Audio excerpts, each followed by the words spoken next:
This particular session on using the TI-84 graphing calculator is truly about the most basics and where keys are located and where to find things and how to input things. From your home screen, when you turn your calculator on, you'll notice that you can go to your mode. In your mode, you can put your settings. For most of the things you'll be doing here, you'll have those in a normal setting. Your digits for floating will be rounding, leave them on float. When you get to your trig classes, it will be a difference between radian measure and degree measure, and it will be depending upon which type of problem you're doing, which measure. We are going to be doing most of our work here in function notation. Connected is just how it will be graphing. Sequential is that it's going to do one and then it's going to do the other instead of graphing two lines simultaneously. We're going to put it in the real number system and we're going to put it on full. So that's where your mode is set. I'm going to go to second and quit. And in fact, anytime I hit second and quit, it will take me back to the home screen. For a matter of use with the calculator, you need to know that there's a distinct difference between this negative key here and the minus key there. They cannot be used interchangeably. For example, if you put minus 5 plus 3, it assumes I'm using an answer there. Minus, it will continuously assume that. If you were to use in y equals, if you were to use a minus 5x to graph a line and you hit graph, it's going to tell you you have a syntax error. And when I hit go to, it's going to tell me that that syntax error is right there. It is not a minus 5, it is a negative 5. And as soon as I correct that error, it will in fact graph. So keep in mind that there is a distinct difference between a negative sign and a minus. A minus is a function, is a operation. I'm going to go back to my home screen. Just to let you know some more of the buttons and where things are located. Anytime I'm going to do a graph, I'm going to get to my y equals and enter my function to graph at that point.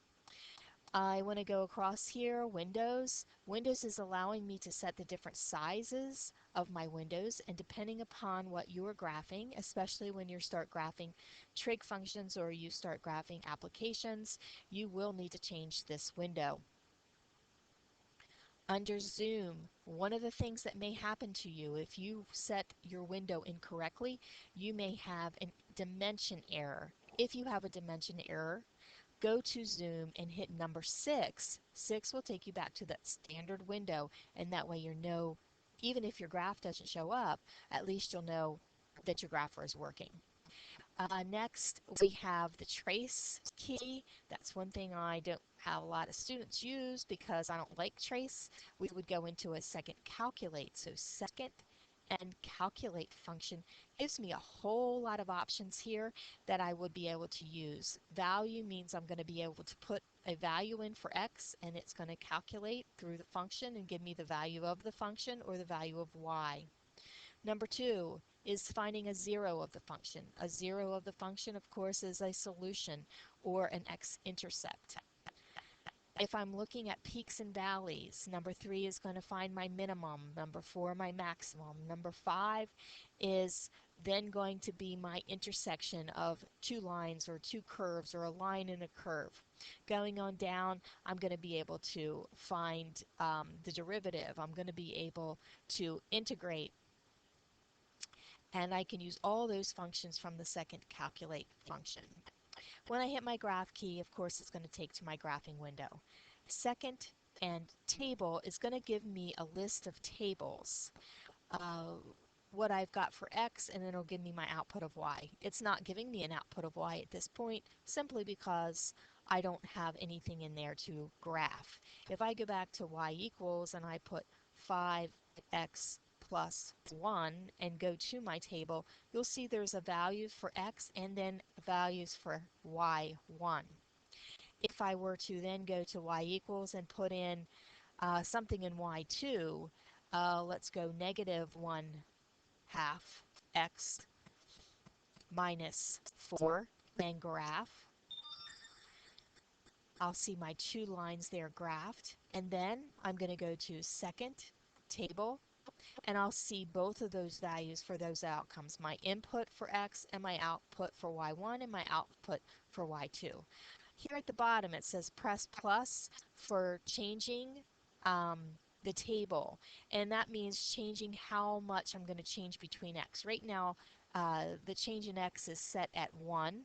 I could press plus and I could say, hey, change that table to maybe a half.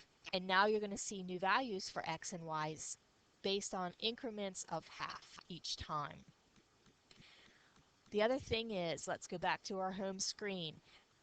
Your math function is going to be able to take you to find your radicals, any size radicals that you want, whether it's a cube or a cube root or any root in number 5. If I cursor over to number, that's where I'm going to find absolute value.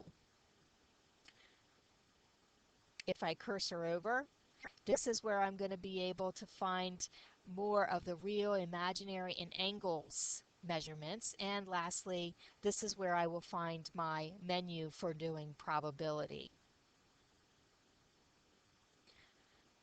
On the calculator, please know that when you have sine, cosine, and tangent, and you see across sine to the -1, that's the, if I'm finding the angle given how much the sine is. Same thing with the cosine and the tangent. You'll also find your pi key, and you'll find, of course, e, and of course, second here, the e to the x is when you have e raised to an exponents. Log is your common log base of 10. ln is your common log, your log base e.